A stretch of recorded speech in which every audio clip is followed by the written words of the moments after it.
वाले पवित्र आत्मा के लिए हम धन्यवाद देते हैं। और आज वही वचन ऐ पिता परमेश्वर हमारे सामने है। बाप, हम आपसे कुछ सुनना चाहते हैं। हमारे अंदर वाले कान खोल दीजिएगा, जिससे कि बातें दिल की गहराई तक आएं और हम आपकी बातें सुन समझ सकें। प्रभु, ऐसी आप कृपा और दया कीजिएगा। आपके दास के होठों को वेदी के आग से पवित्र करते हुए हर बात जो आपके दिल और दिमाग में है वही कहने का अनुग्रह दीजिएगा। हर शब्द नपतुला गहरे अभिषेक में होवे। प्रभु, सुनने वाले कानों को अभिषेक दें, वे माथे से ही नहीं वरन दिल की गहराई तक उसे अंदर जाने का अनुग्रह पाने पाएं। बाप, हम आपको धन्यवाद देते हैं। मर्जी आपकी हमारे जीवन पर पूरी होने पाए। सर्वश्रेष्ठता, सर्वव्यापिता केवल आपकी है और आपके ही लिए रहने के लिए हम उसे छोड़ देते हैं। प्रभु, हम अपने आप को इस स्थान से अलग करते, आप स्वयं खड़े होकर अपने दिल की धड़कन हमें सुनाइए।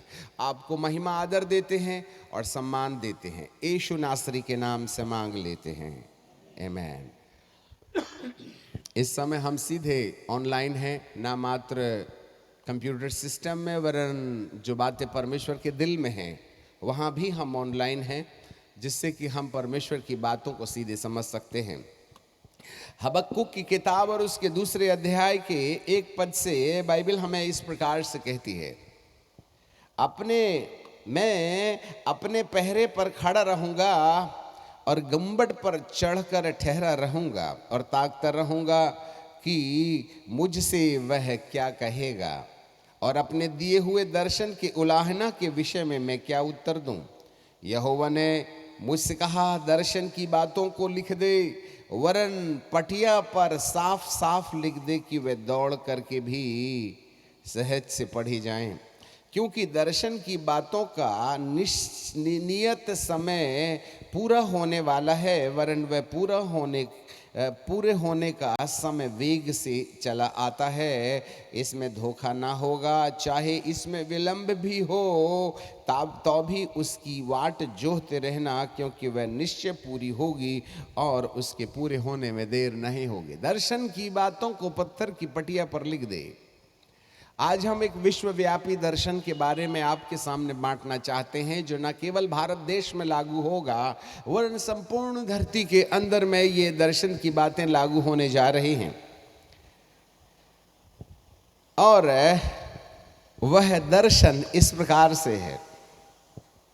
दार्शनिक प्रार्थना के दौरान इस पृथ्वी की सतह को छोड़ देते हैं और वे आत्मा में आकाश गंगा से भी ऊपर एक ऐसे स्वच्छ स्थान पर पहुंचाए जाते हैं जहां मानो स्वर्ग का सा एहसास है। और वहां एक स्वर्गदूत अपने हाथ में 5 पंखुड़ियों वाला एक फूल हाथ में रखे हुए, और इन 5 पंखुड़ियों को जिस स्थान पर वह जुड़ती हैं वहां पर अलग अलग रंग का बहुमूल्य पत्थर, जैसे सूरजमुखी है, एक गोल चक्र होगा, क्या सनफ्लावर, सूरजमुखी, यस सनफ्लावर, तो उसकी पत्तियां एक सेंटर पर आकर के गोल गोल पंखुड़ियां ऐसे जाके एक गोल चक्र में जुड़ती हैं।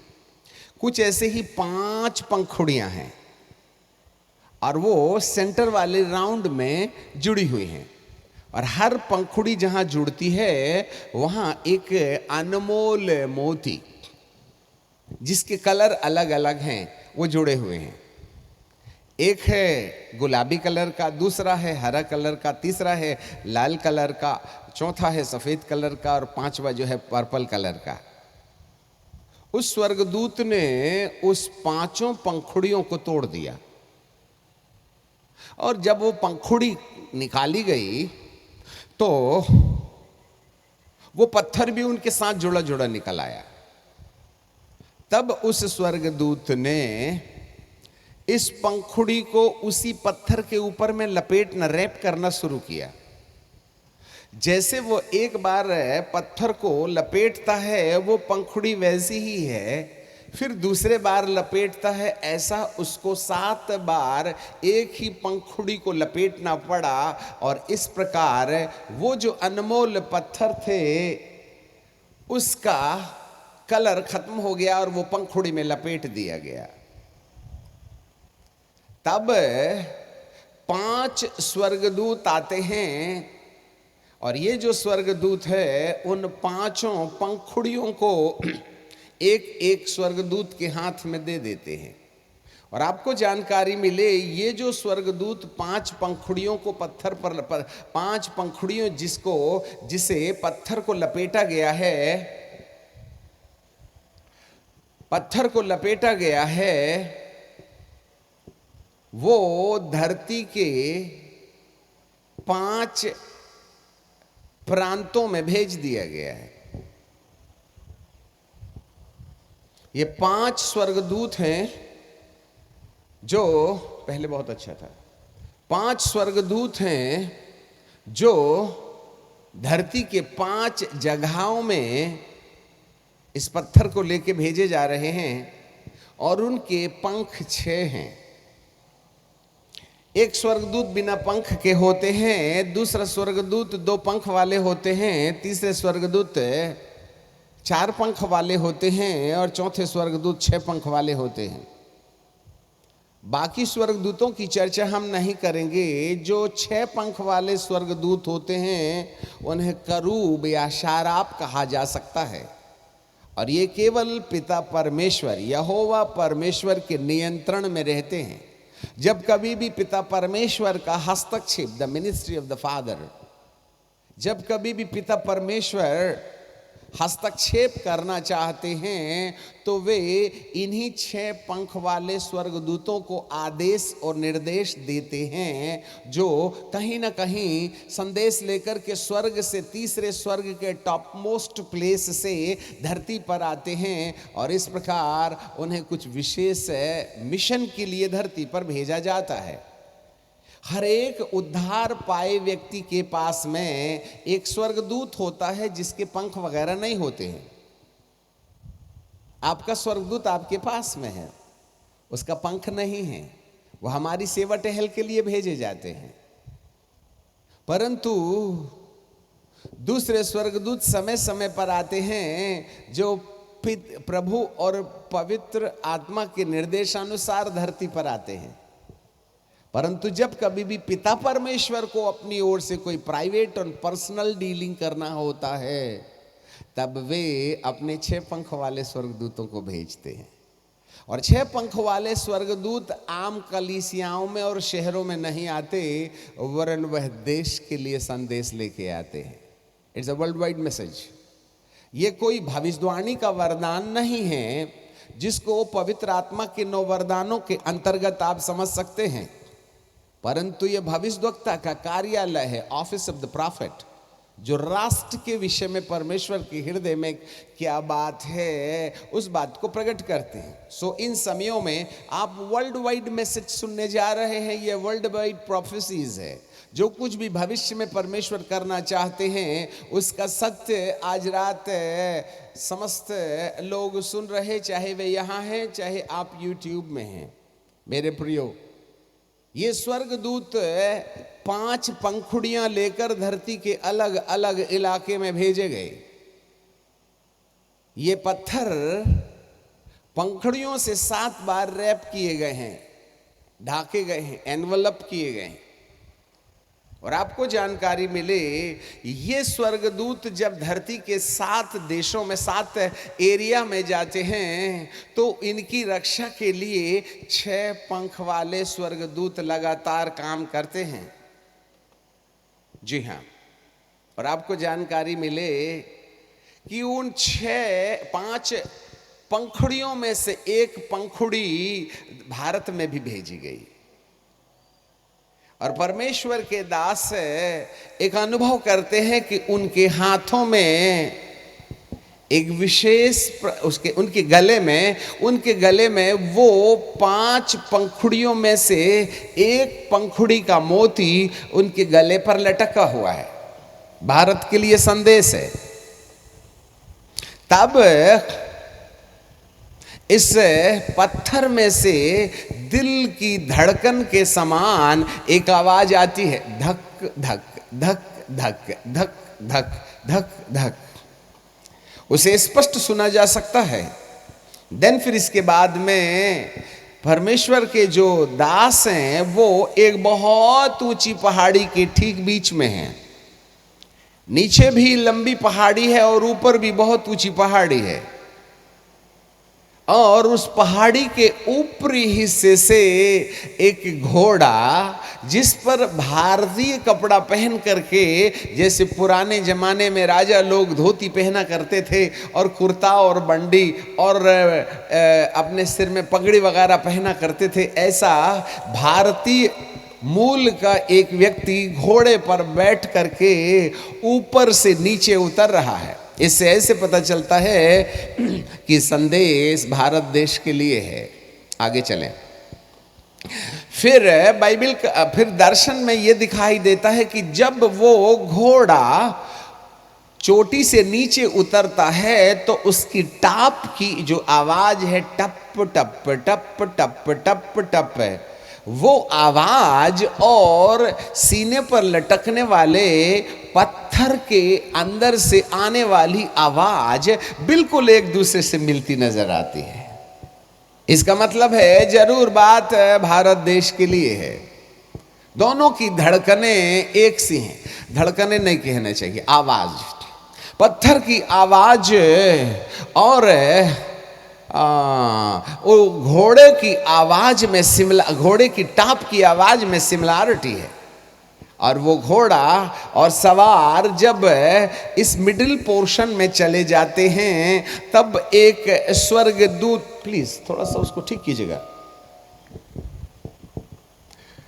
तब वो श्वेत घोड़ा जब भारतीय मूल के व्यक्ति को इस मिडिल में लाकर के खड़ा कर देते हैं, ऐसे समय में 6 पंख वाला स्वर्गदूत आकर के खड़ा हो जाता है और अभिषिक्त के गले पर लटके उस पत्थर के ऊपर जो पंखुड़ी लिपटी है उसे वह लेकर के खोलना शुरू कर देता है। पहली बार पंखुड़ी लपेट जो लिपटी थी खोली गई। अब धीरे धीरे पत्थर के कलर में स्पष्टता आने लगी। दूसरे बार फिर उस रैप की गई पंखुड़ी को पत्थर के ऊपर से हटाया गया।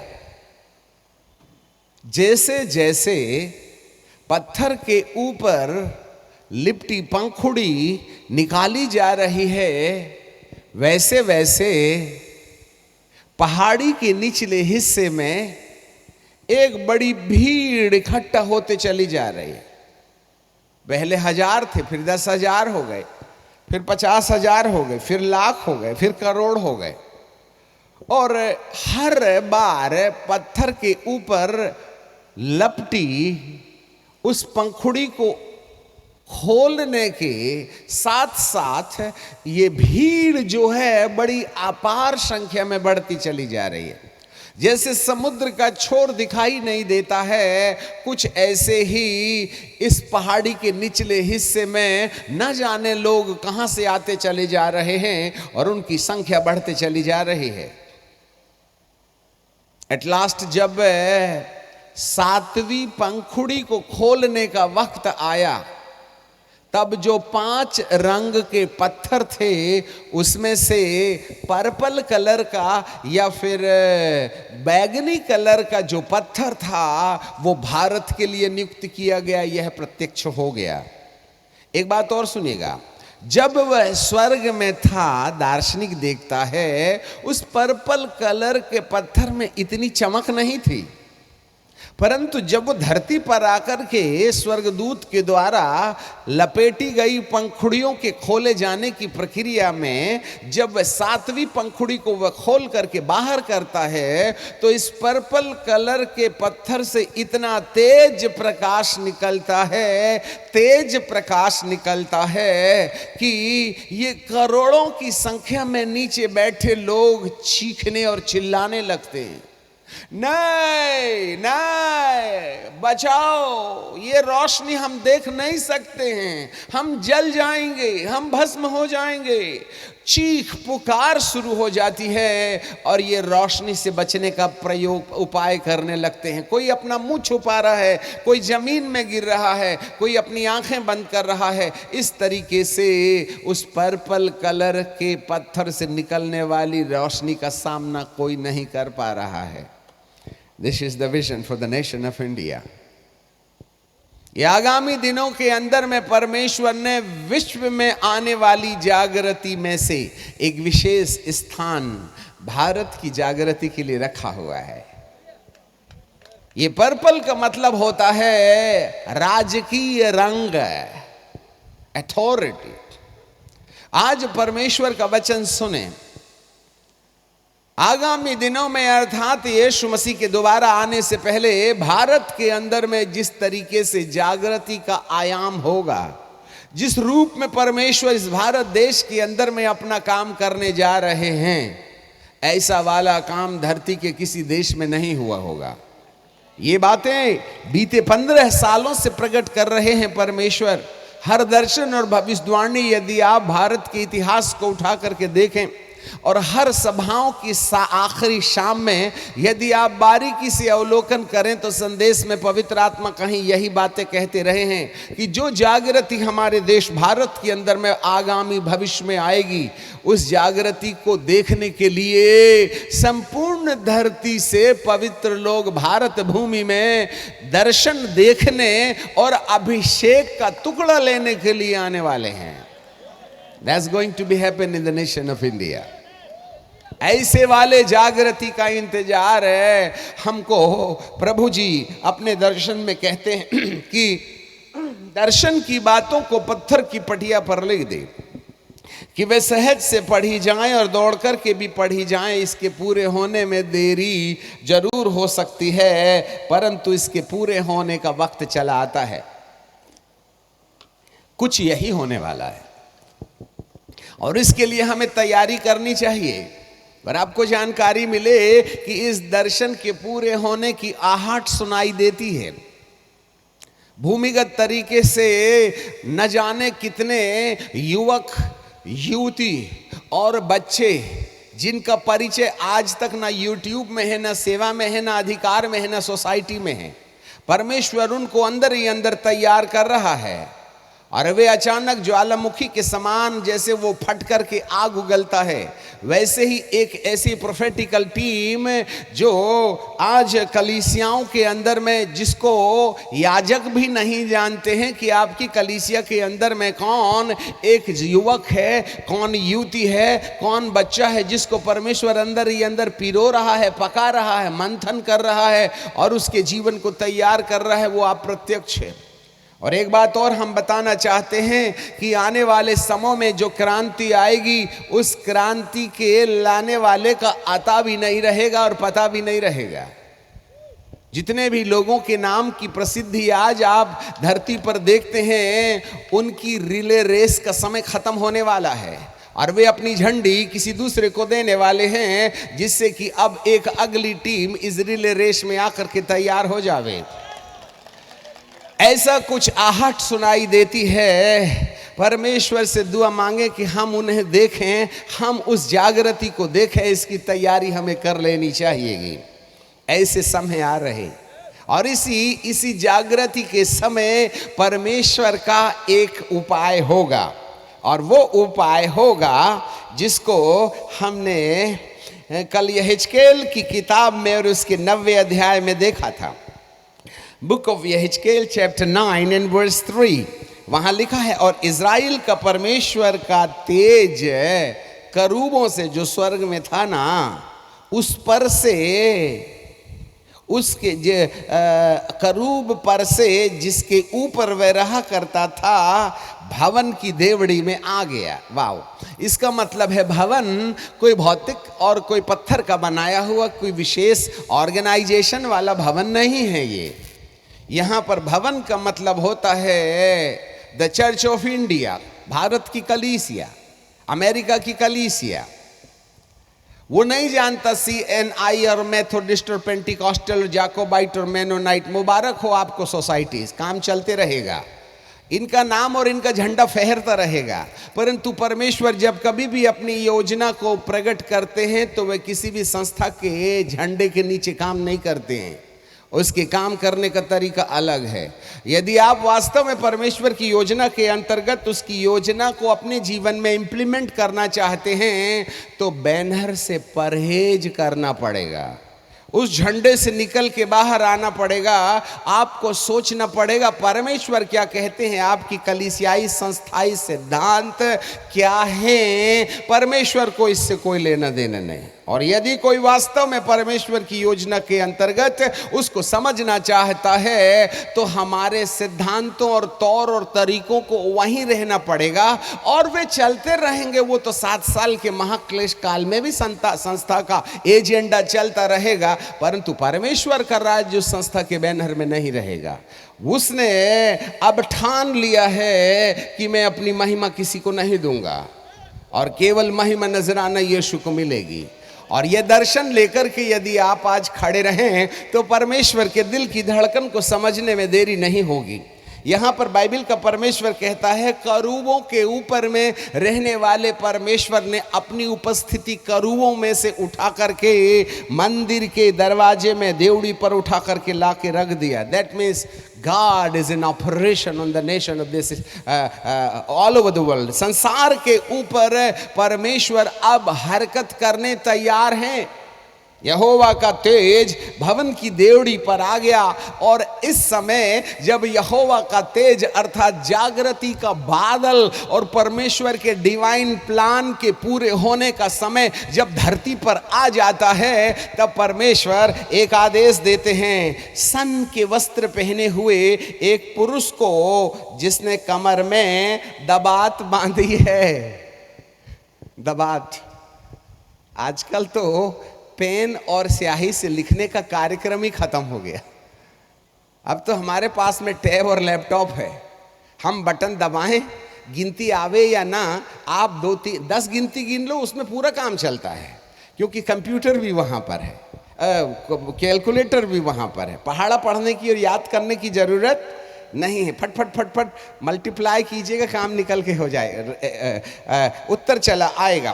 खैर, तो यहाँ बाइबल हमें बताती है एक स्वर्गदूत है जिसकी कमर में एक दबात लटकी हुई है और उससे कहा गया, यहोवा ने उससे कहा यरूशलेम नगर के भीतर इधर उधर जाकर जितने मनुष्य घृणित कामों के कारण जो उसमें किए जाते हैं, सांसें भरते और दुख के मारे चिल्लाते हैं, उनके माथे पर चिन्ह कर दे। सील। अब आपके सामने एक बड़ा प्रश्न होगा कि यह मोहर लगाने का मतलब क्या होता है, ये कौन सी वाली सील है, इस सील से क्या होगा, कौन लगाएगा, किस शर्त पर लगाएगा, किसको लगाएगा और कहां लगाएगा। ये उस समय होगा जब परमेश्वर की महिमा कलीसिया के ऊपर उतर आएगी और उस समय वह स्वर्गदूत को आज्ञा देगा कि जाओ अपनी कमर में दबात बांधे हुए ऐसे लोगों का चुनाव करो जिन लोगों को आपने सील लगाना है। और उनको सील लगाने से पहले, मोहर लगाने से पहले वहां पर लिखा है कि जाकर के जितने मनुष्य सब घृणित कामों। अब यहां पर शब्द में थोड़ा हेर फेर है, उसको हमें समझना पड़ेगा। घृणित काम के कारण जो उसमें किए जाते, यरूशलेम में घृणित काम हो रहे थे। घृणित काम को इंग्लिश में लिखा है द एबॉमिनेशन। एबॉमिनेशन का मतलब होता है दुष्ट की तरफ से बनाई गई युक्तियां। हमारी सधी हुई भाषा को ध्यान से सुनिए, ये स्लोगन्स है, ये डायलॉग्स हैं। दुष्ट के द्वारा बनाई गई वे योजनाएं जो एक व्यक्ति को परमेश्वर के सत्य को जानने के बावजूद उसको अंधा कर देती हैं। as a demonic operation under the demonic operation, जब किसी व्यक्ति की सूझबूझ को परमेश्वर के मन के अंदर पाई जाने वाली उन योजनाओं के मामले में उस व्यक्ति को अंधा कर देती है, द स्पिरिचुअल ब्लाइंडनेस, उस अंधेपन को पैदा करने के लिए वो जिस भी सिस्टम को काम में लाता है उस सिस्टम को एबोमिनेशन कहते हैं। घृणित काम का मतलब होता है अंधकार की सत्ता की वो नीतियां जो हर मनुष्य के मन की आंखों को अंधा कर देती हैं परमेश्वर की आत्मिक योजनाओं को समझने के लिए, या उसकी आवाज को सुनने के लिए वो हमको बहरा कर देती हैं, या उसके निर्देश को समझने के लिए हमको मतिमंद कर देती हैं। ऐसी वाली योजनाएं मध्य आकाश की संतलत जो है अलग अलग युक्तियां करती हैं, जिसमें कोई व्यक्ति हो सकता है, जिसमें आवश्यकता हो सकती है, जिसमें बीमारी हो सकती है, जिसमें तकनीकी हो सकती है, जिसमें राजनीति हो सकती है, जिसमें व्यापार हो सकता है। ये सब धनुष हैं जिसके ऊपर जलते हुए तीर मारने का काम अंधकार की सत्ता का होता है। ऐसे परमेश्वर ने एडवांस में इन तमाम सिचुएशंस को परमिट किया हुआ है। ये जो एबॉमिनेशन है, ये घृणित काम जो है ना, जो इस धरती पर किए जा रहे हैं, यरूशलेम में किए जा रहे हैं, परंतु वहां पर कुछ लोग ऐसे हैं, लिसन बी केयरफुली, बाइबल पढ़ने से स्वर्ग नहीं मिलता, न सुनने सुनाने से। होंगे आप आर्च बिशप धरती पर, वहां नहीं चलेगा ये वाला नाम, वहां तो उसकी मर्जी के अनुसार चलने वाले लोगों की आवश्यकता है। मुझे माफ कीजिएगा, शब्द कड़वे हो सकते हैं पर इसमें मिलावट नहीं हो सकती, क्योंकि आसमानी बातें हैं, इसलिए आपके साथ धोखा नहीं होगा, विश्वास कीजिएगा आप। बाइबल का परमेश्वर कहता है कि जब एक व्यक्ति परमेश्वर की उस आत्मिक योजना को, उस डिवाइन प्लान को अपने बाबत यदि समझ लेगा, तो परमेश्वर उसके साथ हरकत में आ जाएंगे, उसके साथ काम करना शुरू कर देंगे। आपको ये आज सुबह आपने देखा था, यशायाह ने जब आसमान में 6 पंख वाले स्वर्गदूतों को देखा कि वे परमेश्वर की महिमा कर रहे हैं और कह रहे हैं पवित्र पवित्र पवित्र पवित्र, वो तो अपना काम कर रहे थे, परंतु यशायाह को कुछ और ही समझ में आ रहा था। 6वें अध्याय में उसको ये समझ में आ गया कि मैं तो अशुद्ध होंठ वाला व्यक्ति हूं और अशुद्ध होंठ वाले लोगों के बीच में रहता हूं। ये बात समझ में आ गई। ये परमेश्वर ने पवित्रता के आईने में यशायाह को ये समझा दिया कि तू बोल में गड़बड़ी कर रहा है, और गड़बड़ी का बोलने वाले लोगों के बीच में तेरी ज्यादा ही उठक बैठक रहती है। सावधान, जीव के वश में जीवन और मृत्यु दोनों होते हैं। जो उसको काम में लाना जानता है वही उसका फल पाता है। और आज सबसे बड़ा भयानक पाप मनुष्य बहुत आसानी से कर देता है, और वह है बोल।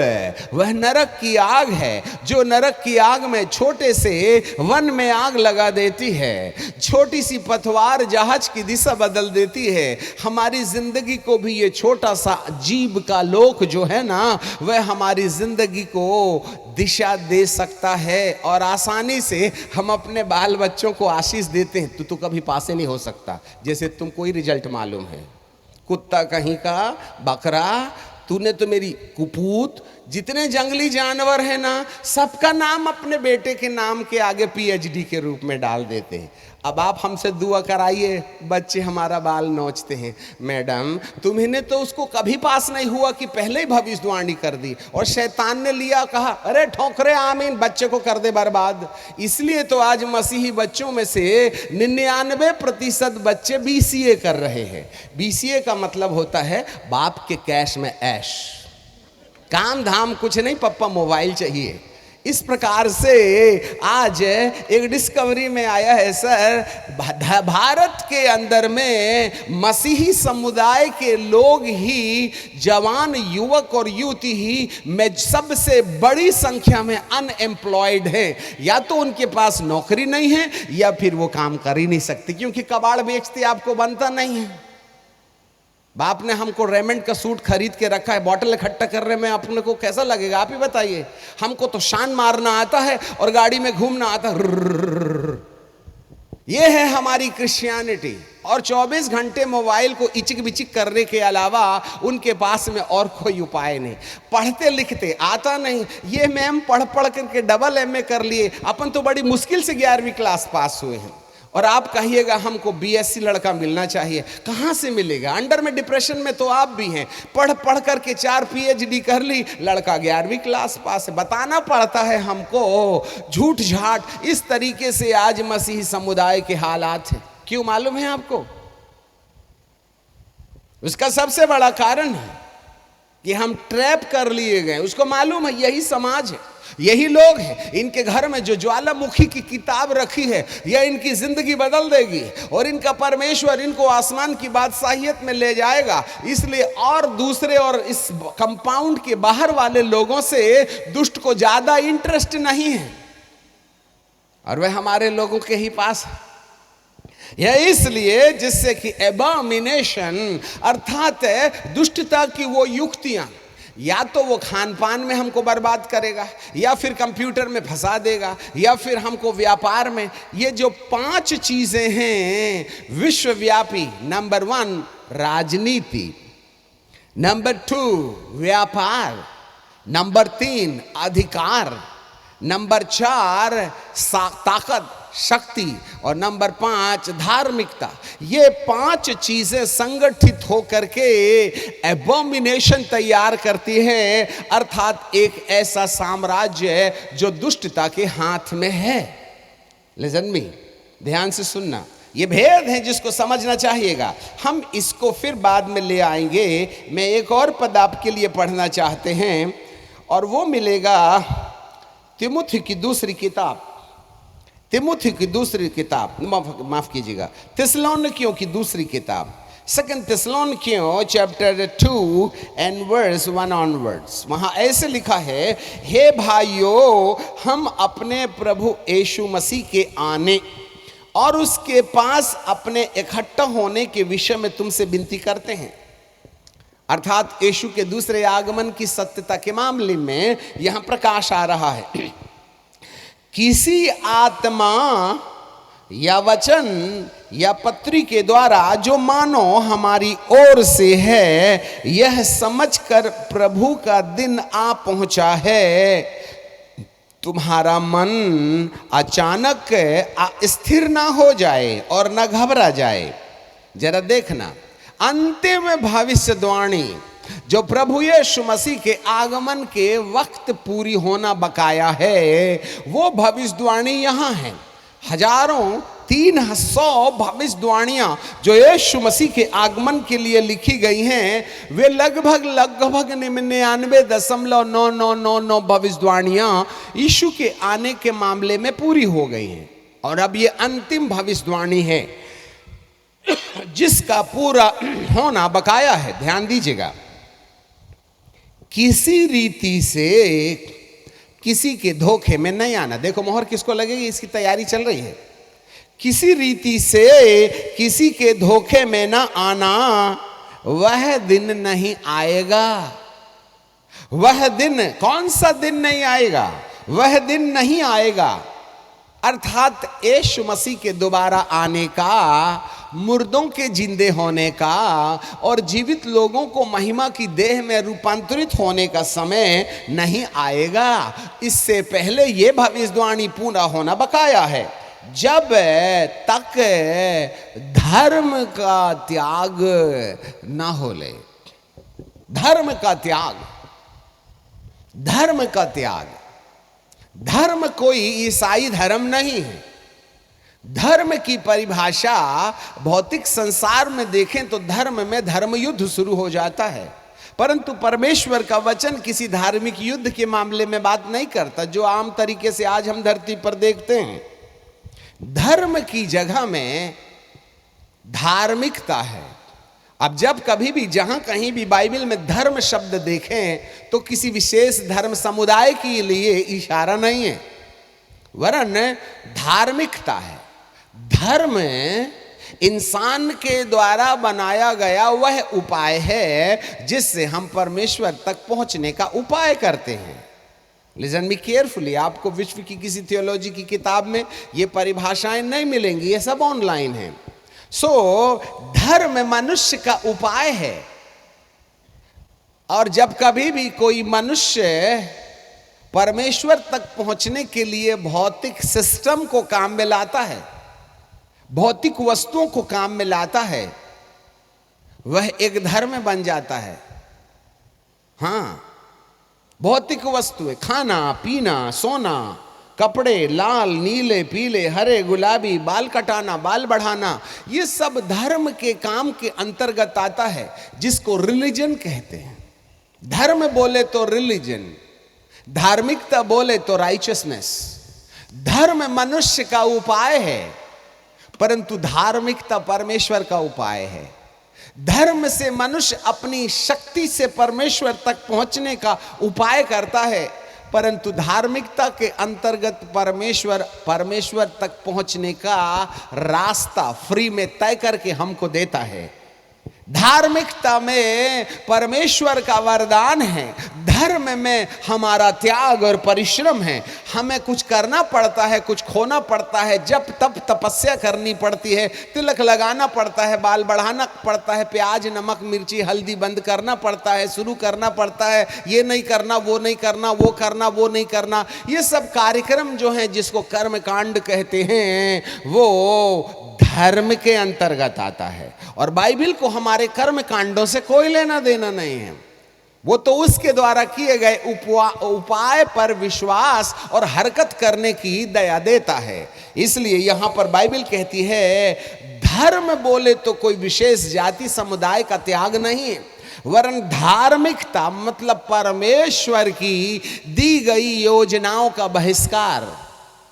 लिसन मी केयरफुली, परमेश्वर ने जो डिवाइन प्लान हमारे लिए रखा है, उसको डिनाई करना, to deny the divine plan of God for our personal life, अपने व्यक्तिगत जीवन के लिए परमेश्वर की योजना का बहिष्कार। वो हमसे क्या चाहता है, वो क्या बोल रहा है, हमें क्या करना है क्या नहीं करना है, इसका निर्देश देना धार्मिकता के अंतर्गत पाया जाता है। और बाइबल कहती है, अंत के दिनों में एक ऐसे साम्राज्य की कहानी इस धरती पर दी गई है, जिसके द्वारा वह हर मानव को परमेश्वर की आत्मिक योजनाओं के विरुद्ध में अंधा कर दिया चाहता है, जिससे कि यीशु के आगमन के पहले आप कहीं आकाश गंगा में उठा ना लिए जाएं, क्योंकि उसको भारी नुकसान हो जाएगा।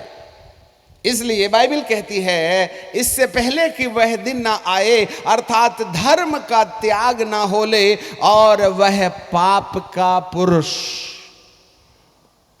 फिर यहां एबॉमिनेशन आता है, पाप का पुरुष, विनाश का पुत्र प्रकट ना हो। एडवांस में हम आपको चिता दिया जाना चाहते हैं, जागृति के पहले उस पर्पल कलर के मोती के ऊपर से पंखुड़ियों के हटाए जाने से पहले उस दशा को पैदा करने के बाबत इस संसार के अधिपति को एक अनुमति दी जाएगी कि वह अपने सिस्टम के आधार पर इस संसार के अंदर अपनी मोहर लगाने का उपाय करे, जिसके द्वारा मनुष्य भ्रमित हो जाए। जरा ध्यान दे लेना, यहां कंफ्यूजन की बातें हैं, ये परमिटेबल सिचुएशन है। यदि कल आप आए थे, इसको बंद मत कीजिएगा, यदि आप कल आए थे तो हमने प्रकाशित वाक्य के 5वें अध्याय में पिता परमेश्वर के हाथ में एक किताब देखी थी, और वो जो किताब थी अब तक धरती पर प्रकाशित नहीं हुई थी, क्योंकि ये जो किताब है 5वें अध्याय में वो दोनों तरफ लिखी हुई थी और उस पर 7 मोहर लगाई गई थी। प्रभु यीशु मसीह ने पहली किताब का उद्घाटन किया आज से 2000 साल पहले, जिस किताब में एक ही तरफ लिखा हुआ था, स्क्रोल लिखा है किताब की बजाय, और उस स्क्रोल में प्रभु यीशु मसीह ने एक संदेश दिया कि परमेश्वर विलंब से कोप करने वाला, करुणा निधान, दयालु और प्रेमी परमेश्वर है, अनुग्रहकारी, अनकंडीशनल लव, बिना शर्त का प्यार। वह तुमको प्यार करता है, जिससे ग्रेस बना, अनुग्रह बना। और ये वाला अध्याय अब तक चलते रहा, ग्रेस। बीड़ी पियो, प्रभु ऊपर ले जाएगा पक्का, चिंता मत करो। तमाकू खाओ, पत्नी को पीटो, पड़ोसन को डोरे मारो, चलेगा। परमेश्वर बड़ा दयालु है, वो हमको क्षमा करता है। और प्रभु ने भी बोल के गलती किया, वह हमारे पापों के विषय में आनाकानी कर लेता है। जब कभी गलती देखता है तो सिर बाजू कर लेता है। तो हमको भी अच्छा लगा, क्या कंप्यूटर में, मोबाइल में रात के 11 बजे में क्या खोल के क्या देख रहा है। परमेश्वर को तो अपने काम काज से फुर्सत है ही नहीं। मेरी बीवी नहीं देखी तो तू कहाँ से देख लेगा। ऐसे सोच करके हम अनुग्रह का दुरुपयोग कर रहे हैं। आपको जानकारी मिले, ये पहली किताब है। दारू पी करके भी लोग आते हैं ना, तो प्रभु उनको चंगाई दे देते हैं, उसको टेंशन ही नहीं पी के आया है बोल करके, है ना। बीबी को पीट के आए फिर भी कैंसर गायब। यहां पर परमेश्वर के अनुग्रह को पाने के लिए नो कंडीशन एट ऑल, हर एक के लिए दरबार खुला है। आइए, आशीर्वाद ले जाइए। गॉड ब्लेस यू, परमेश्वर तुमको आशीष देगा। जी हाँ, जाइए चर्च के बाहर आ जाके फिर कुल्ला उल्ला करके अंदर आ जाइए, प्रभु भोज खा लीजिएगा, और बाहर जाके फिर पिचिक पिचिक। कहने का मतलब चलेगा, खुदा बाप खूब आशीष देते हैं। ऐसे करके पहली वाली किताब में लिखा था, अनकंडीशनल लव। परंतु यहां पर एक दूसरी किताब है जो अंत के पहले खोली जाएगी, प्री ट्रिबुलेशन में, और उस किताब को लेने वाला कोई नहीं था सर। तब प्राचीनों में से एक ने पुकार के कहा, ए यूहन्ना मत रो, मत पुकार। स्वर्गदूत को आइडिया नहीं था स्वर्ग में, पृथ्वी पर और पृथ्वी के नीचे और कोई नहीं है जो इस किताब को पिता के हाथ से ले सकता है। परंतु स्वर्गदूत के संदेश को सुनने के बाद में यूहन्ना रो रो करके कहने लगा, क्या यह किताब नहीं खुलेगी? तब जाकर के प्राचीन ने पुकार के कहा, मत रो, मत रो। प्राचीनों के बीच में, करूबों के बीच में एक बद्ध किया हुआ मेमना है, जिसने विजय पाई है कि वो किताब भी पिता के हाथ से ले लेगा और उसकी मोहर भी खोल देगा। तब जो कुछ भी किताब लेने की घटना 90 पद में लिखा है, और वे एक नया गीत गाने लगे, इस पुस्तक के लेने और मोहर के खोलने के योग्य तू, क्योंकि तू बद्ध होकर के अपने लहू से हर एक कुल, भाषा, लोग, जाति और परमेश्वर के लोगों को मोल लिया है। और उन्होंने परमेश्वर के लिए एक राज्य और याजक बनाया, और वे पृथ्वी पर राज्य करें। और जितने भी लोग हैं, 13वें पद में लिखा, फिर मैंने स्वर्ग में, पृथ्वी पर और पृथ्वी के नीचे और समुद्र और सब सृजी हुई वस्तु, जो सब कुछ जो कोई उसमें है, वह कहते हुए सुना, जो सिंहासन पर बैठा है उसका और मेमने का धन्यवाद और आदर और महिमा और राज्य युगान युग हो। चारों प्राणियों ने कहा आमीन। प्राचीनों ने गिर करके दंडवत किया। किताब के लेने वाले और उसकी मोहर के खोलने का आदर और सम्मान करने के लिए सारी जनता बहुत खुश है। भले अब तो किताब खुलेगी, परंतु किताब के खुलने में होगा क्या, स्वर्गदूतों को भी आइडिया नहीं था, यीशु मसीह को भी पता नहीं था। और इसी डायरी के अंदर में लिखा है, यीशु की कौन तारीख को मैं धरती पर भेजूंगा। आपको मालूम है पिता को छोड़ करके कोई नहीं जानता। हम कितने ही भविष्यवाणी कर लें कि 3 महीने के बाद आएगा, ये वाला फिकोलॉजी काम नहीं आएगा। याद रखिएगा, प्रभु को खुद ही नहीं मालूम मैं कब आने वाला हूं, तो मैं कौन सी तारीख बता दूं आपको। परंतु संकेत के द्वारा तैयार जरूर किया जा सकता है अपने आप को। यहां पर बाइबल का प्रभु कहता है, इसी किताब में यीशु कौन तारीख को धरती पर भेजा जाएगा बोल के लिखा है। प्रभु को भी नहीं मालूम, वो किताब खोलेगा तब उसी को पहले मालूम हो, फिर हमको जानकारी होगी। अब किताब खोलने की तारीख आ गई। मेमने ने किताब ले लिया और किताब लेने के बाद में उसने पहली मोहर खोली। जरा देखना, पहली मोहर जब खोली गई ना, तो उस मोहर के खोलने से एक श्वेत घोड़ा दिखाई देता है, जिसके सवार के पास एक धनुष है और उसके सिर में एक मुकुट है। उसका उद्देश्य राज्य करना है, टू रूल ओवर। ध्यान दीजिएगा, उसका उद्देश्य जय प्राप्त करना है, विजय हासिल करना है, और वह विजय हासिल करके इसमें सफलता पा भी लेगा और भी विजय प्राप्त करने की मनसा उसके अंदर होगी। इससे ऐसे पता चलता है कि एक ऐसा राज्य दानियल ने देखा था, एक बड़ी मूर्ति जिसका सिर सोने का, छाती चांदी की, बाहें, पेट और जांग पीतल के और टांगे लोहे की। सोने का सिर नबूकदनेस्सर का राज्य संपूर्ण धरती पर फैल गया। चांदी मादी और फारसी जिनका शासन धरती पर फैल गया नबूकदनेस्सर के राज्य के बाद है। इसके बाद में यूनान का राज्य आया और इस यूनान के राज्य के अंतर्गत संपूर्ण धरती में यूनान अर्थात ग्रीस का साम्राज्य फैल गया, world wide kingdom, the world empire.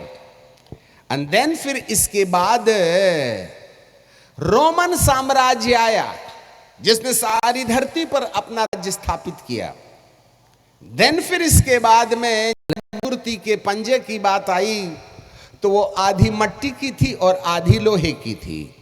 ये जो पंजा है वह सारी दुनिया की एक आखिरी एकल सरकार होगी, जिसको वन वर्ल्ड गवर्नमेंट कहा जाएगा। और ये वन वर्ल्ड गवर्नमेंट जो है, यह वह राज्य होगा जिस राज्य के अंतर्गत परमेश्वर पिता एक ऐसे शासक को आने की अनुमति देगा, जिस शासक के द्वारा जरूर कहीं न कहीं सारी दुनिया सिमट कर एक व्यक्ति के हाथ में आ जाएगी।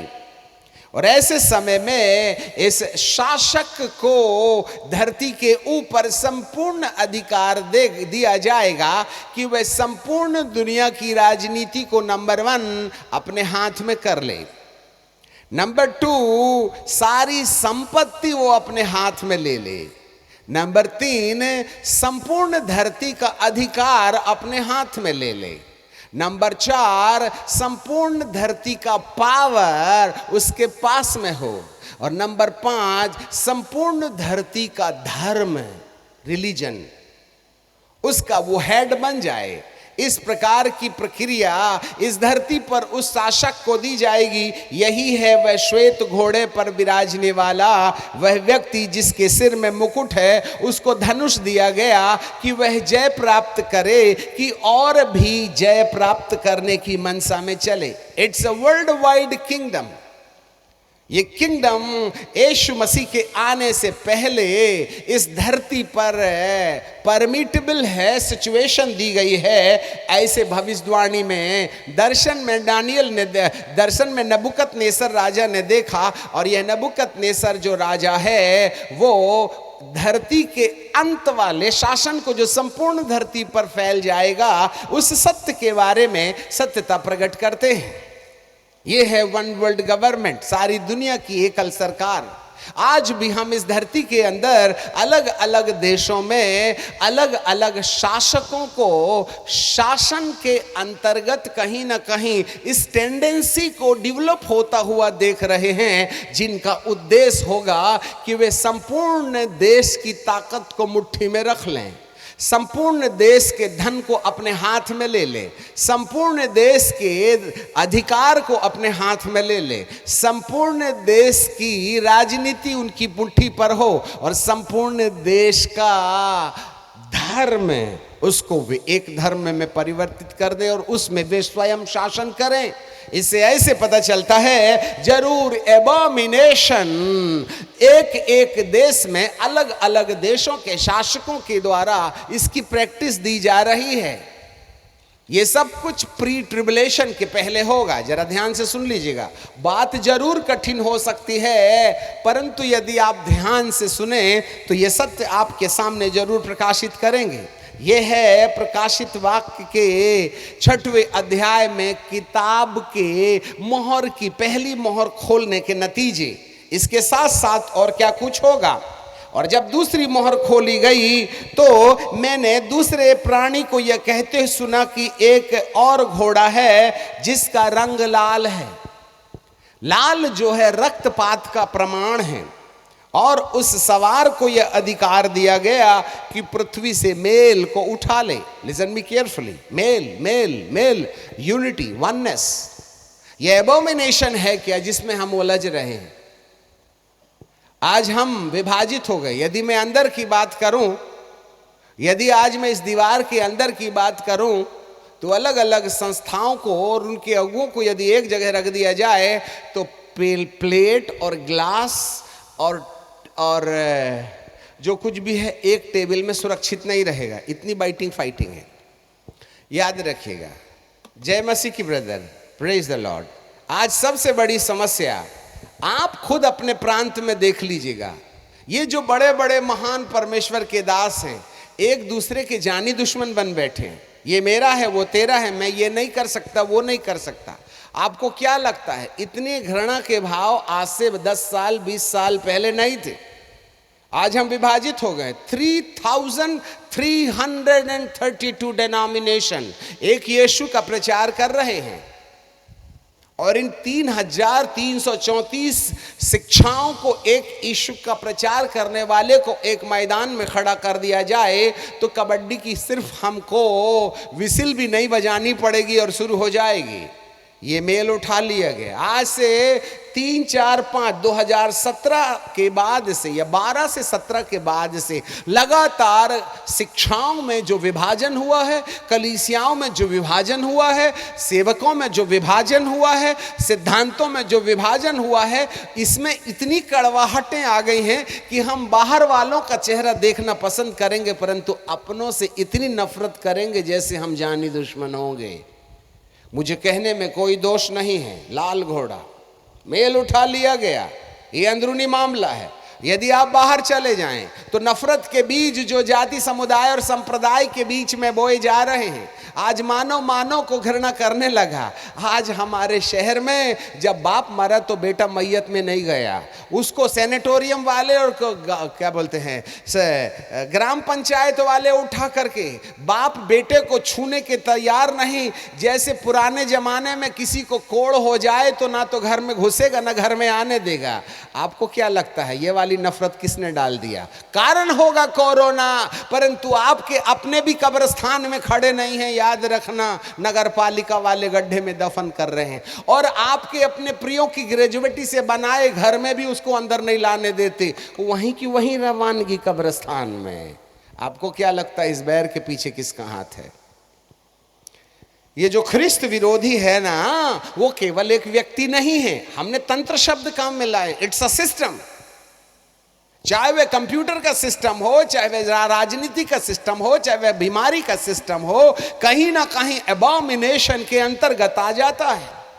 आज परिवार में 6 लोग हैं, 6 के अपने व्यक्तिगत मोबाइल हैं, और यदि इन 6 लोगों को घर में रहता हुआ देखो तो ये 6 की 6 अपनी अपनी कुर्सी में, अपनी अपनी पलंग में बिल्कुल ऐसे इचिक बिचिक कर रहे हैं जैसे कब्रिस्तान में सन्नाटा छाया रहता है। आजकल पता ही नहीं चलता घर में परिवार रहते, क्योंकि सबको अपने अपने मोबाइल से झांकने की फुर्सत है नहीं, तो चर्चा करने का सवाल ही नहीं उठता है। आपको क्या लगता है, क्या बैर नहीं है, क्या मेल नहीं उठ गया? किसी के पास वक्त है बात करने का? एक दूसरा जहर है। और जब से जियो सिम की आ गई, एक बार पैक डालो ना 350 रुपए का, तो पूरे 2 महीने तक पूरा पेट भर के मजा लीजिएगा। जी हाँ, फुकट के चंदन घस मेरे नंदन, ये सिस्टम है, याद रखिएगा।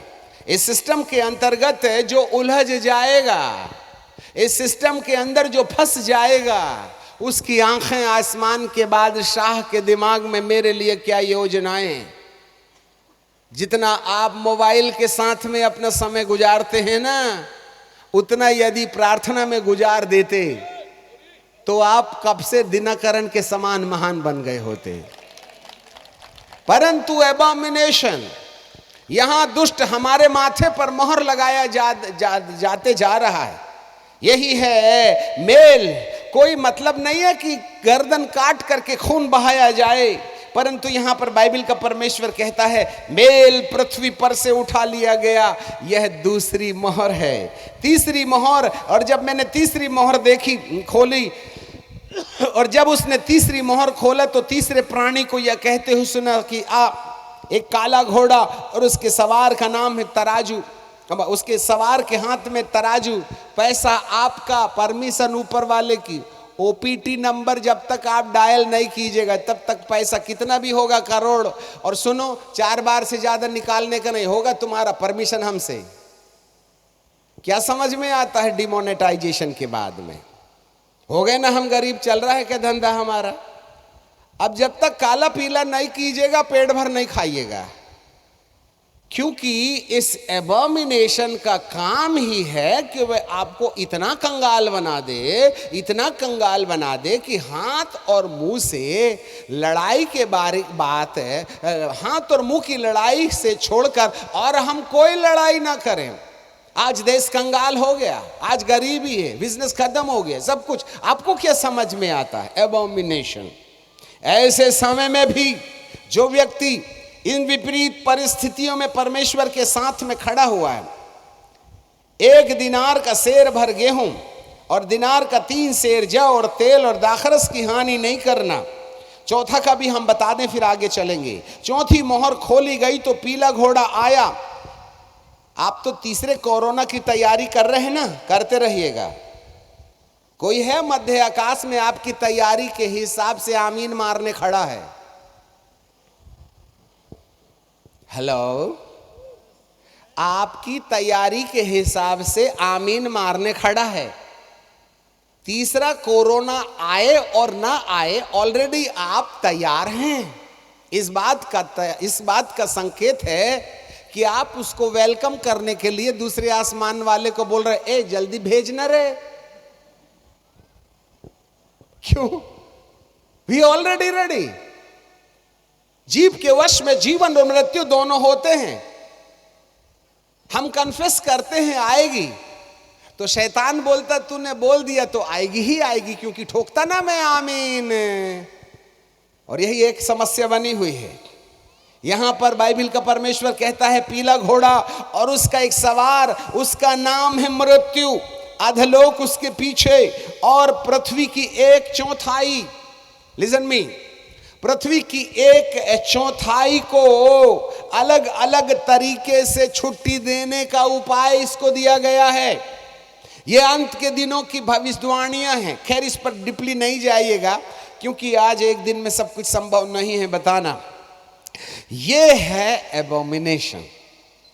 आ जाएं फिर से यहेजकेल में, क्योंकि बहुत सी बातें आपके सामने करनी है और कम समय हमारे पास में कम है। यहेजकेल की किताब और उसके 9वें अध्याय के 4थे पद में फिर आ जाते हैं। यहोवा परमेश्वर ने कहा, उस नगर यरूशलेम के भीतर इधर उधर जाकर जितने मनुष्य सब घृणित कामों को जो उसमें किए जाते हैं, घृणित काम मतलब है एक ऐसा सिस्टम जिसके द्वारा हर मनुष्य की आंखों को अंधा किया जाएगा परमेश्वर की योजना के मामले में। और जो लोग राजनीतिक दबाव, आर्थिक दबाव और अधिकारी दबाव, धार्मिक दबाव और व्यावसायिक दबाव में आकर के इस संसार के साथ समझौता कर लेंगे। जरा सांस लेना बंद करें, हमारी बात को ध्यान से सुने। राजनीतिक दबाव, आर्थिक दबाव, वैज्ञानिक दबाव, कंप्यूटर टेक्नोलॉजी, धार्मिक दबाव और अधिकारी दबाव के अंतर्गत अपनी आवश्यकताओं को जुटाने के लिए, अपने आप को कंफर्टेबल बनाने के लिए जो लोग समझौता कर लेंगे तो वे इस सिस्टम के पीछे खड़े व्यक्ति की पूजा करना शुरू कर देंगे। जरा ध्यान से सुनिए, बहुत बहुत काम की चीज है। राजनीतिक दबाव तुम्हें अपने हिसाब से काम करने के लिए अनुमति देगा। आर्थिक दबाव, हमारा सारा धन कितना भी होगा वो सामने वाले के हिसाब से हम काम करेंगे। इसके बाद में अधिकार, पावर सिमट के एक व्यक्ति के पास में आ जाएगा। वो जो बोलेगा वो करना पड़ेगा। यदि आपको धरती पर इस ग्रह में जीना है तो उसके निर्देश का पालन करना पड़ेगा। और धरती पर हमारी अपनी स्वतंत्रता समाप्त हो जाएगी कि हमें किस रीति से अपने इष्ट को याद करना चाहिए और क्या नहीं करना चाहिए। इसका निर्धारण शासक करेगा, शासन करेगी। ऐसे समय में जो समझौता कर लेगा उसको वो अपनी मोहर देगा, अर्थात स्वतंत्रता। हम जितना बोलता उतना करने का, महफूज रहिएगा, झंडा लेके हमारा चलना पड़ेगा। कुछ नहीं होने वाला है, जो करना है वो करिएगा। पर एक बात याद करना, परमेश्वर के वचन में जो लिखा वो नहीं करने का, हमको उसी से एलर्जी है। यहां पर यरूशलेम में घृणित काम जो किए जा रहे थे, उस घृणित काम में जिन जिन लोगों ने अपनी सहमति नहीं दी, संतो ध्यान से सुनो, यदि आप इस संसार के नियम और कानून के खिलाफ में खड़े होंगे तो सताए जाएंगे। यदि आपने इस संसार के वन वर्ल्ड गवर्नमेंट के सिस्टम को एडॉप्ट नहीं किया तो साथ खून करने वाले को भी इतनी सजा नहीं दी जाएगी और आपको देशद्रोही करार करके वहां डाल दिया जाएगा जहां से अस्थि कंकाल ही निकलेगा, जिंदा नहीं। लिसन मी केयरफुली, कलीसिया के जच्चा के पीड़ा का वक्त आ गया है। संत ऐसे नहीं बनते कुर्सी पर बैठ करके। अनुग्रह का संदेश सुन के और सुना के संतों का जन्म नहीं होता, विश्वासियों का जरूर हो सकता है। इसलिए ये सफेद सन का वस्त्र पहने व्यक्ति ने अपने कमर में जो दवात बांधी थी, वह पहले ये देख रहा है कि किसने इस 5 सिस्टम को सबमिट कर दिया है जो एबॉमिनेशन कहलाता है, और कौन इसको नहीं मान रहे हैं और परमेश्वर के वचन की खराई और सच्चाई में बने हुए हैं। और जो परमेश्वर के वचन की खराई और सच्चाई में बने रहेंगे, ऐसे लोगों को ये 5 सिस्टम के द्वारा प्रताड़ित किया जाएगा, आपको तकलीफ दी जाएगी। यदि आप इन 5 सिस्टम में अपने आप को इन्वॉल्व करके परमेश्वर की सच्चाई को मिठाई के नीचे जो कागज होता है ना, उसके समान सत्य को बेचते रहिएगा तो हमको वो कहेगा मैं तुमसे बहुत खुश हूं, एक काम करो मैं तुमको एक मोहर दे देता हूं, बस हमारा कार्ड ले लो और चलो तुमको जो करना है वो करते रहिएगा। यही है वह मोहर जो दुष्ट लगाने वाला है, वो पशु की मोहर। ये कोई लिटरली ऐसा कुछ नहीं होगा, उसका फाइनल एजेंडा आखिरी में RFID चिप होगा, रेडियो फ्रीक्वेंसी आइडेंटिफिकेशन डिवाइस, जिसकी हम धीरे धीरे प्रैक्टिस कर रहे हैं मोबाइल में, धीरे धीरे कार्ड में, धीरे धीरे सैटेलाइट में, धीरे धीरे और अलग अलग तरीके से हम कहीं ना कहीं गुलाम होते चले जा रहे हैं। आज हमने मोबाइल नहीं लाए, ज़्यादा रखना भी नहीं चाहिए, ठीक है। सारी दुनिया लिपट करके एक छोटे से 10 ग्राम वाले अभी आने वाले 5G में इसकी भी ज़रूरत नहीं होगी। 5G की प्रैक्टिस क्यों चल रही है? जिससे कि ये जेब में रखने की झंझट ही खत्म हो जाए। बस आप एक बेल्ट पहन लेना और बस उसके बाद में यूं यूं यूं यूं करते रहना, प्रकाश में आपकी पूरी की पूरी फाइल आएगी। जैसे पागल लोग ऐसा ऐसा करते ना, बस ऐसे ही ऐसा करना। ऐसा कुछ जमाना 5G में आने वाला है। अच्छे ठहरो तो जरा, जब टावर बन रहे हैं अभी। हाँ, फिर उसके बाद में ये बेल्ट भी नहीं पहनना पड़ेगा, खो जाता है। एक काम करते हैं, हम आपके हाथ में ही लगा देते हैं। ये नहाओ धो जो कुछ भी करना है, बैटरी चार्ज डिस्चार्ज का मामला ही खत्म कर देते, आपके ही टावर से चार्जिंग शुरू हो जाएगी। तो आप राइट हैंड साइड में एक छोटी सी ना ऐसे चावल के दाने के समान RFID चिप बना लीजिएगा और उसको लगवा लीजिएगा, नहीं तो माथे पर लगा लीजिएगा। बस उसके बाद में टेंशन फ्री। पर एक बात याद रखिएगा, जिसके हाथ पर और माथे पर इस एबॉमिनेशन ने अपनी मोहर लगा दी, उस सिस्टम के अधीनता को स्वीकार करने वालों को एक मोहर दे दी गई। आपको रोटी मिलेगा, कपड़ा मिलेगा, पेट्रोल मिलेगा, नौकरी मिलेगी, सब मिलेगा। शैतान ने भी यीशु मसीह को कहा था, एक बार सलाम ठोक दे दूंगा सब कुछ तुझको। आज दुनिया उसी को सलाम ठोकने के लिए तैयार है। Be careful. यदि आपने एबोमिनेशन के सत्य को नहीं जाना, इस दुष्टता की युक्तियों को नहीं जाना, तो बाइबल का प्रभु कहता है आगामी दिन हम खतरे पर होंगे। और जो लोग समझौता नहीं करेंगे वे सताए जाएंगे, और जो सताए जाएंगे उनके लिए बाइबल कहती है स्वर्गदूत भेजे जाएंगे। जाओ, इन लोगों ने समझौता नहीं किया है, मारो मारो, माथे में मार दो सील, इनको लगा दो, ठोक दो इनको सील। तब स्वर्गदूत अपनी कमर की दबाद से हमारे माथे पर चिन्ह कर देगा। शुरू वो करेगा, समझौता किए तो गए 12 के भाव से। और यदि आपने समझौता नहीं किया तो जेल में डाले जाओगे, नौकरी नहीं मिलेगी, ये नहीं होगा, वो नहीं होगा, ट्रेन में ट्रैवल नहीं कर सकते, वीजा नहीं मिलेगा, दुनिया भर का लंद फंद होगा जो बताने के लिए आज समय नहीं है हमारे पास में।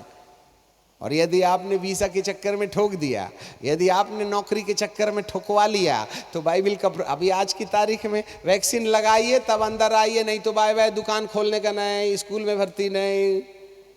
अभी प्रैक्टिस चल रही है, गेम शुरू नहीं हुआ है, ठीक है ना। अब हम उसके पीछे नहीं पड़े रहना चाहते हैं। आपको अच्छा संकेत नहीं मिल रहा है धरती के अंदर में, जी हाँ, तब प्रभु के दूत हमको माथे में सिर लगाएंगे और फिर कहेंगे मारते जाओ, किसी पर दया नहीं करना, युवा, कुंवारी, बच्चे, स्त्री, सबको मार करके नाश करो, परंतु जिस किसी के माथे पर परमेश्वर की मोहर है उसके पास जाना भी मत। यही एक हमारी धन्य आशा है। 70 बरस के जीवन के अंदर में अनंत जीवन की टिकट कन्फर्म होने के लिए स्त्री को प्रसव वेदना होगी। This is the permittable situation. खैर, हम चंद मिनट में इसको बाइंड अप करेंगे, कंक्लूजन में लाके एक वचन हम आपके लिए पढ़ना चाहते हैं। प्रकाशित वाक्य की किताब, उसका 12वां अध्याय, घर में जाके पढ़ते रहना, लिख भर लो।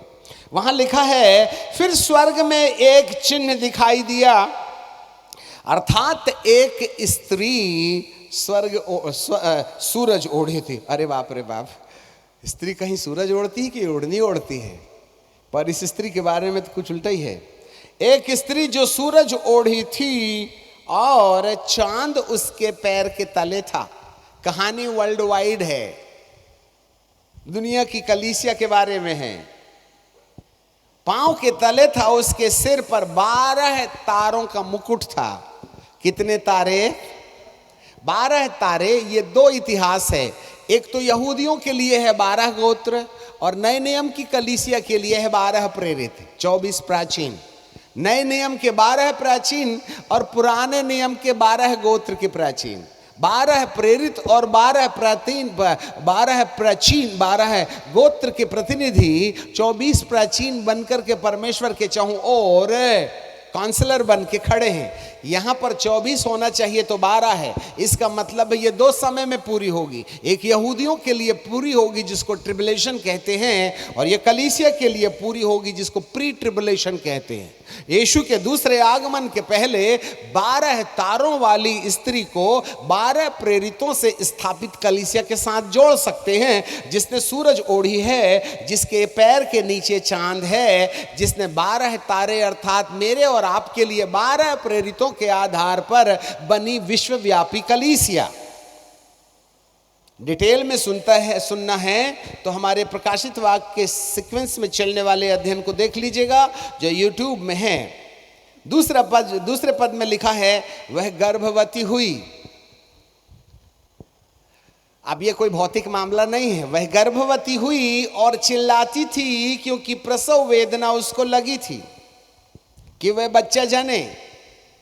ये अंत के दिनों की जागृति है, बच्चा जो डिलीवरी पाने वाला है, एंड टाइम रिवाइवल। और इस बच्चे के जन्म लेने का मतलब होता है विश्वव्यापी कलीसिया में आने वाली जागृति, जिसमें लोग यीशु मसीह के आगमन के लिए वैसे ही तैयार हो जाएंगे जैसे यीशु कहते हैं, जैसा मेरा स्वभाव है वैसे तुम्हारा भी स्वभाव हो जाए। जैसे मैं मसीह किसी चाल चला वैसे तुम भी मेरी किसी चाल चलने लगो। वहां पहुंच जाना इस बच्चे के जन्म का प्रतीक है। आगे चलें। और एक और चिन्ह स्वर्ग में दिखाई दिया, वही बड़ा लाल अजगर जिसके 7 सिर और 10 सींग है, जिसके सिर पर 7 राज मुकुट है, और उसकी पूंछ ने आकाश के तारों की 1/3 खींच करके पृथ्वी पर गिरा दिया। और वह इस अजगर स्त्री के सामने अर्थात वर्ल्ड वाइड चर्च के सामने खड़ा था कि वह बच्चे को जो जच्चा है निगल जाए, और वह बेटा जनी जो लोहे का राजदंड लिए हुए जाति जाति पर राज्य करने पर था, और उसका बच्चा एकाएक परमेश्वर और उसके सिंहासन के पास में उठा करके पहुंचा दिया गया। सब ईसाई स्वर्ग नहीं जाएंगे। कान खोल के हाथी समान खोल के सुनो। यदि मैं ज्यादा फटकार लगाऊं तो एक भी ईसाई ऊपर जाने वाला नहीं है। कान खोल के सुन लो जो ईसाई मामा से पैदा हुआ है। ईसाई मामा की कोख में पैदा होने के बाद यदि इचिक बिचिक करते रहे मोबाइल को तो ऊपर का रिजर्वेशन कंफर्म होने वाला नहीं है, मुझे माफ कीजिएगा। कब्रस्तान जरूर हम ईसाइयों के लिए खुला रहेगा, परंतु आसमान की बादशाहियत बंद रहेगी। इसलिए चाहे आप ईसाई गोसाई कसाई मेहतर भंगी चमार किसी भी मां से पैदा हुए हो, हर एक व्यक्ति को यदि परमेश्वर के विश्वव्यापी कलीसिया के पेट में बालक के रूप में तुम्हारा हमारा परिवर्तन नहीं हुआ तो हमें सोचना बंद कर देना चाहिएगा कि यीशु हमारे लिए आएगा। यीशु उन लोगों के लिए आएगा जो उसके आगमन के लिए तैयार हैं। जो उसके आगमन के लिए तैयार नहीं हैं, उनके लिए आने की गलती वो नहीं करेगा, क्योंकि इब्रानी की किताब में और उसके यदि मैं आपको पढ़ के सुना ही दूं, नहीं तो आप कहेंगे ये दाढ़ी वाला फिकोलॉजी बता रहा है। सो हिब्रू इब्रानी की किताब मुझे निकालना चाहिए, ज़्यादा अच्छा होगा। इब्रानी की किताब और उसका 9वां अध्याय और उसका 27 पद। जैसे मनुष्य के लिए एक बार मरना और मरने के बाद न्याय का होना नियुक्त है, वैसे ही मसीह भी बहुतों के पापों के लिए एक बार बलिदान हुआ। और जो लोग हमारे पीछे बोलेंगे आप सब लोग बिना नाराजगी के, जो लोग उसकी वाट जो होते हैं उनके उद्धार के लिए दूसरे बार बिना पाप का दिखाई देगा। कहां दिखाई देगा? आकाश में। क्या बात के लिए? आपका मुर्दा जिंदा करने के लिए, और आपके जीवित शरीर को जो बुढ़ापे की ओर बड़ी रफ्तार से दौड़ रहा है ना, उसको रूपांतरित करके महिमा की देह में बदलने के लिए वह दोबारा प्रकट होगा, परंतु केवल उन लोगों के लिए जिन लोगों ने उसके आगमन की वाट जोह रखी है। ठीक है कि नहीं? मान लो आज हम आपको बोले कि सर आपके घर में आज खाना खाने आने वाले हैं, फिर देख लेना, ओहो हो, सारे सोफे के पुराने फटे गद्दे, पुराने फटे कवर निकाल के नए डाल देंगे। ए नौकरानी चलो जल्दी साफ करो, टॉयलेट में भी जरा वो डाल देना, एसिड से साफ करो और फिनाइल वगैरह डाल के रखना, चादर बदल दो, ये बदल दो, वो बदल दो, फिर जाइए जल्दी से। अच्छा ककड़ी जरूर लाना, ठीक है कि नहीं? सलाद, हाँ, और सुनो मिठाई का डब्बा भी लेना, भले 100 ग्राम होगी चलेगा, सामने रखने को होना ना। पूरे घर में अफरा तफरी, अंकल जी आने वाले हैं, और यदि जितना नाम होगा यदि वे तुम्हारे घर में आए तो फिर तो रात भर नींद नहीं आने वाली है। क्या पकाऊं क्या ना पकाऊं? आपको रात भर बेचैनी होती है ना। और हमने बोला था रात के हम दोपहर के 12 बजे खाने के लिए आएंगे, सुबह 8 बजे आपके घर के सामने से कार गई और उसने हॉर्न बजाया, पैक पैक पैक, तो हमने बाहर जाके देखा, आ तो नहीं गए। क्यों? 12 बजे बोले थे 8 बजे आ जाएंगे, हमारा दिमाग खराब है क्या? परंतु हर घंटे पर कोई गाड़ी यदि पे पे करने लगी तो झांक के देखते, आ तो नहीं गए, आ तो नहीं गए, आ तो नहीं गए, आ तो नहीं गए। अब तक आपने गेट कभी नहीं झांका था, जब से हमने आने को बोल रहा सुबह से देख रहे, गेट खोला, कहीं आ तो नहीं गए। अरे 12 तो बजने दे। जो बाट जो होते हैं ना, सुबह से पागल हो जाते हैं। अब हमको कौन सा पागलपन है, आप खुद ही अपने धड़कते सीने में हाथ रख के पूछ लो। समझ रहे हैं बात को? मोबाइल से फुर्सत नहीं, टीवी से फुर्सत नहीं, बीबी से फुर्सत नहीं, धंधे से फुर्सत नहीं, काम से फुर्सत नहीं, काज से फुर्सत नहीं। अरे तुम क्या गेट झांकोगे? किसने झांका? अब आया क्या प्रभु, अब आया क्या प्रभु? अपने तकिए के गिलाफ बदले क्या भाई? आधा घंटा रेस्ट करेंगे, मान लो पलंग में सो भी गए, बच्चे ने सुसु किया है तो बास आएगी कि नहीं? इसलिए पहले डीओ मार के रखो। तैयारी हुई ना, सोफे के कपड़े बदले ना, सब कुछ चकाक साफ किया ना, इसको कहते हैं वाट जोहना। ऐसा वाला यीशु के आगमन के लिए किसको बेचैनी है? हमें तो ड्यूटी से फुर्सत है नहीं, मोबाइल से फुर्सत है नहीं, रिश्ता ठीक करने के लिए हमारा मन चाहता ही नहीं है। जो यीशु के दोबारा आने के लिए तैयार होंगे वे उन्हीं के लिए प्रकट होगा। और इस तैयारी के लिए प्रभु इस स्त्री को प्रसव वेदना से होके गुजरने दे रहा है। प्रसव वेदना आएगी, ऐसे कानून बनाए जाएंगे कि आप स्वतंत्रता पूर्वक आराधना नहीं कर पाएंगे। अभी तक चल गया, आगामी समयों के लिए हमें तैयारी करनी पड़ेगी। एकता के स्टेज में आना पड़ेगा, घुटने में जाना पड़ेगा, समझौता पूर्ण जीवन से अलहदा हो करके परमेश्वर के वचन के अनुसार अपनी जिंदगी जीने के लिए तैयारी करनी पड़ेगी। पवित्र आत्मा की सहायता लेनी पड़ेगी, हर टूटे रिश्तों को ठीक करना पड़ेगा। अपना धरती में पत्नी से कभी नहीं बना और दोनों की दोनों ऊपर पहुंचे, और यहां से जा रहे थे मिस्टर और वहां से आ रही थी मैडम, और आमने सामने देखने के बाद में अपन अपनी पत्नी को देखते बराबर ऐसा लगता है धरती की सबसे बड़ी दुश्मन यही है।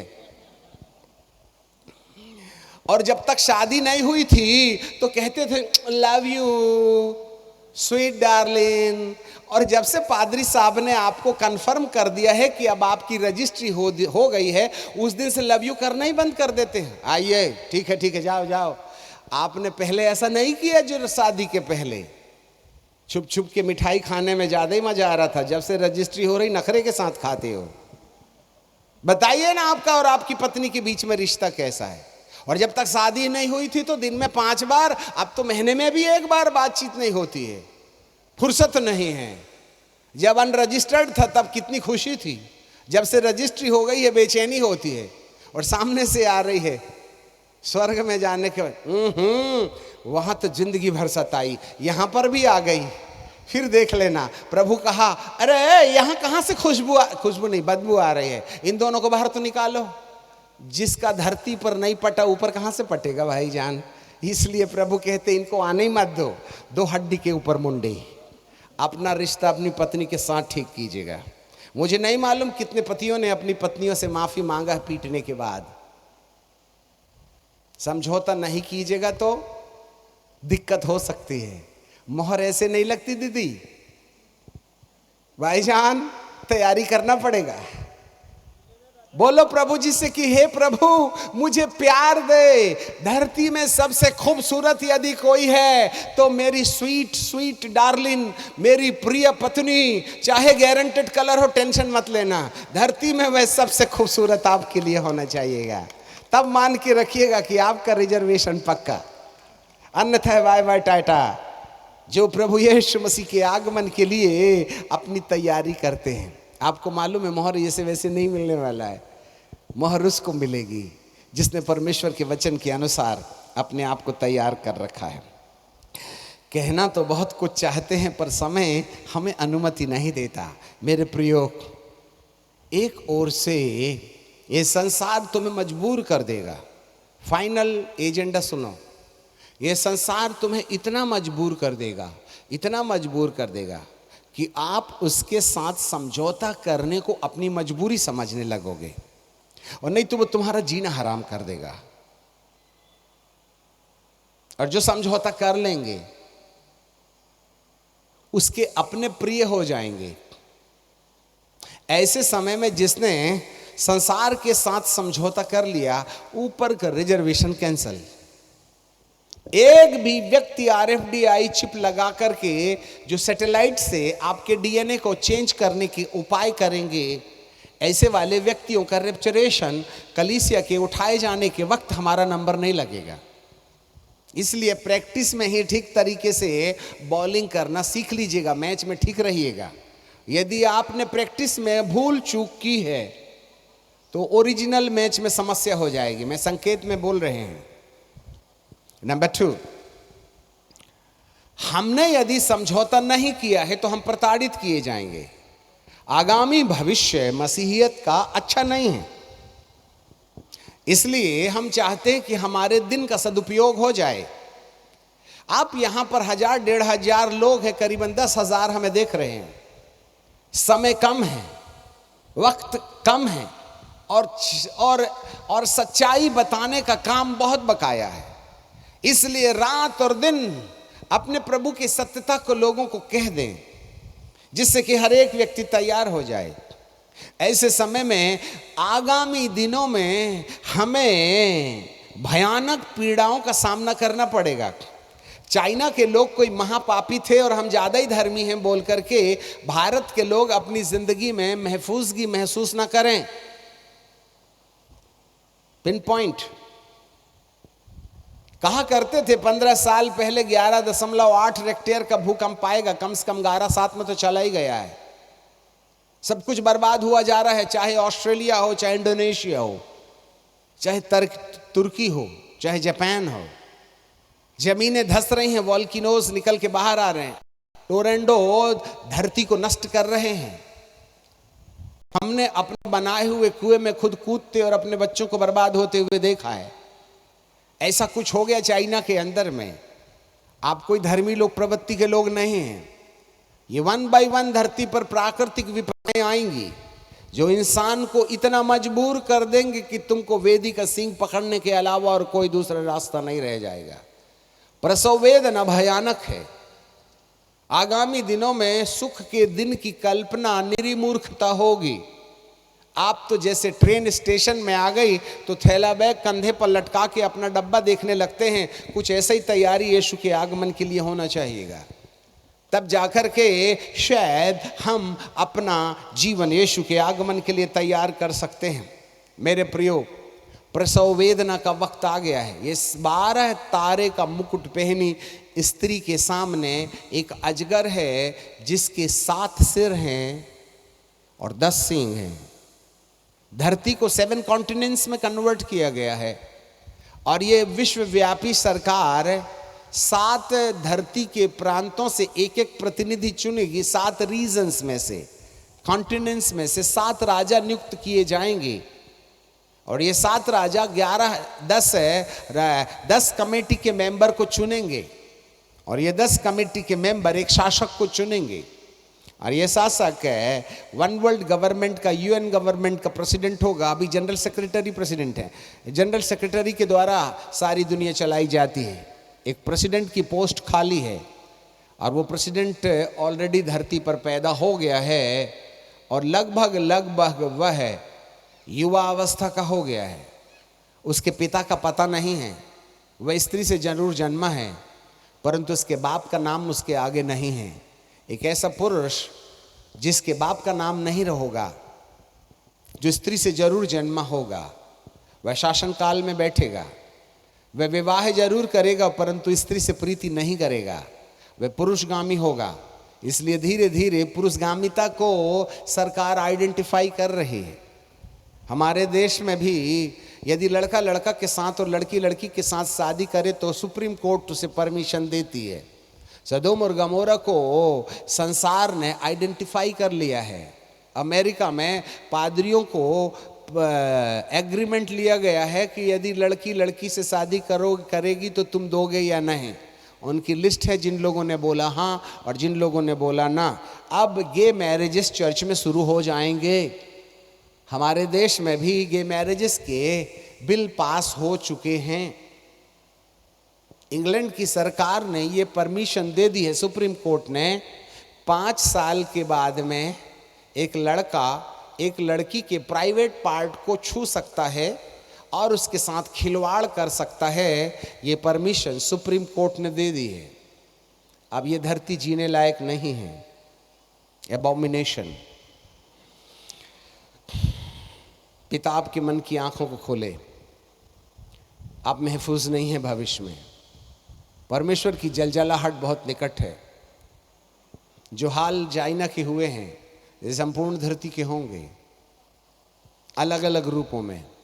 हमारे पास एक ही रास्ता बचा है कि हम परमेश्वर की आत्मा की अधीनता में वो जीवन शुरू करें जो हमारे से चाहता है।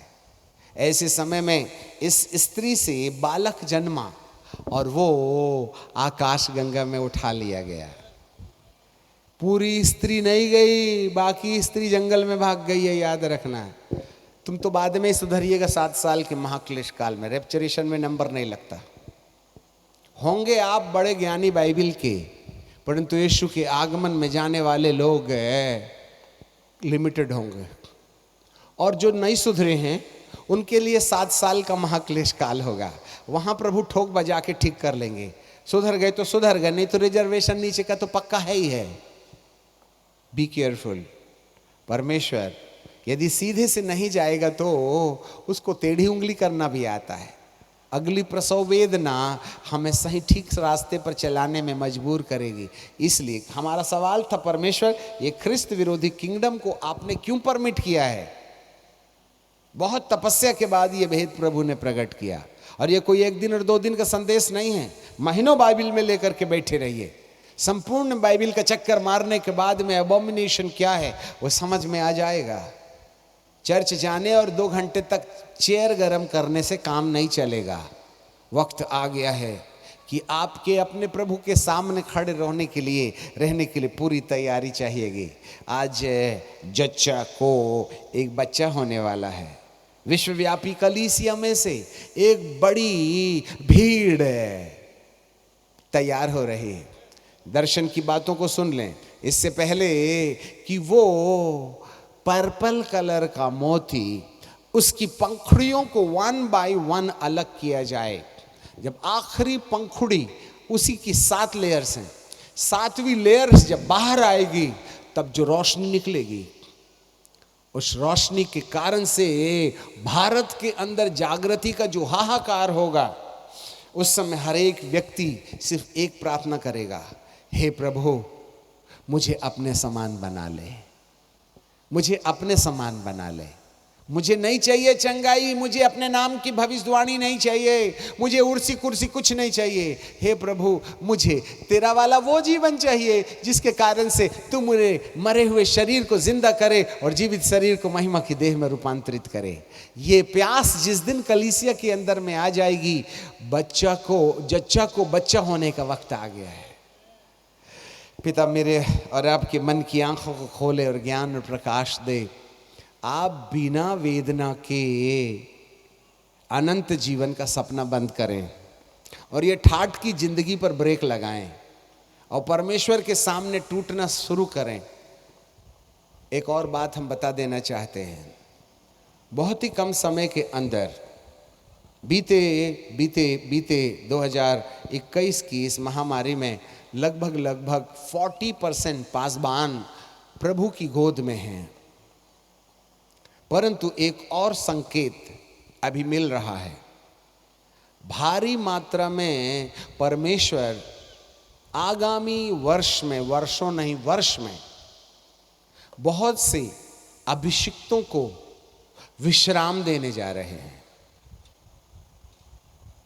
और वे उन्हें दूसरे आगमन तक शांति के साथ अपने राज्य में रखेंगे, जिससे कि एक नई क्रॉप, एक नई टीम, एक प्रोफेटिकल टीम जिनकी जिंदगी आज तक समझौते के साथ नहीं है, उनको प्रभु उठा के खड़ा करेंगे। ये एक दुखदाई संदेश है। वे उनसे परमेश्वर नाराज नहीं हैं, परंतु उन्होंने चक्कर मार दिया ना, इसलिए झंडी दूसरे के हाथ में देनी पड़ेगी। अगली जागृति में जो नेम फेम वाले हैं वे वहां नहीं होंगे, इसलिए मैं दुआ कर रहा हूं, प्रभु हमारे नाम को थोड़ा नीचे कर लो, एटलीस्ट देख लें। सावधान, ऐसे समय में ये वक्त गंवाने का वक्त नहीं है। हमें इस बात के लिए धन्यवाद देने की जरूरत नहीं है कि हम बच गए, बाकी जो लोग चले गए वे हमसे ज़्यादा खराब थे या उनसे ज़्यादा हम अच्छे हैं, ऐसी तुलना करना बंद कर दें। शायद वे ज़्यादा हमसे अच्छे हैं, क्योंकि आगामी दिनों की पीड़ा वो नहीं देखेंगे। जिस पीड़ा से आपको जाना है वो बड़ी भयानक है। मैं आपको डरा नहीं रहा हूँ, परंतु जिस दिन हमारी आंखें खुल जाएंगी उस दिन ये सब कुछ समझ में आने लगेगा। मेरे प्रियो, काश परमेश्वर हमारी आंखें खोले और ज्ञान और प्रकाश की आत्मा दे, जिससे कि हम परमेश्वर की विराट सत्य को समझ सकें। अब कहा नहीं जा सकता है, हमें रुकना होगा। बाकी चीज़ें आप YouTube में देख लीजिएगा। हम लोग अपनी आंखें बंद करें और परमेश्वर से प्रार्थना करें। स्टीफन जी आएंगे और हमारी मदद करेंगे।